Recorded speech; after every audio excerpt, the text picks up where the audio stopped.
దేశవ్యాప్తంగా చేపట్టనున్న జనగణనలో భాగమైన గృహ జాబితా తయారీకి కేంద్ర హోంశాఖ 33 ప్రశ్నలు ఖరారు చేసింది. ఈ మేరకు నోటిఫికేషన్ జారీ చేసింది. 2020 జనవరి 9న విడుదల చేసిన నోటిఫికేషన్తో పోలిస్తే దీనిలోని ప్రశ్నలన్నీ ఒకటే. అయితే ఇంటి గచ్చు, గోడలు, పైకప్పు కోసం వినియోగించిన మెటీరియల్ను తెలుసుకోవడానికి ఇదివరకు ఒకే ప్రశ్న అడిగితే ఇప్పుడు 3గా విడగొట్టింది. తద్వారా ప్రశ్నల సంఖ్య 31 నుంచి 33కు పెరిగింది.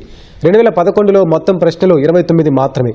జనగణన 2027కు ముందుగా గణకులు ఇళ్ల జాబితా తయారు చేసి ఈ ప్రశ్నలకు సంబంధించిన వివరాలను తప్పనిసరిగా సేకరించాలని కేంద్ర హోంశాఖ నిర్దేశించింది. 2027 జనాభా లెక్కల సేకరణ 2 దశల్లో జరుగుతుంది. ఈ ఏడాది ఏప్రిల్ 1 నుంచి సెప్టెంబర్ 30 మధ్య కాలంలో నిర్దేశించిన 30 రోజుల్లో దేశవ్యాప్తంగా అన్ని రాష్ట్రాలు, కేంద్రపాలిత ప్రాంతాల్లో హౌస్ లిస్టింగ్ కార్యక్రమం పూర్తి చేస్తారు.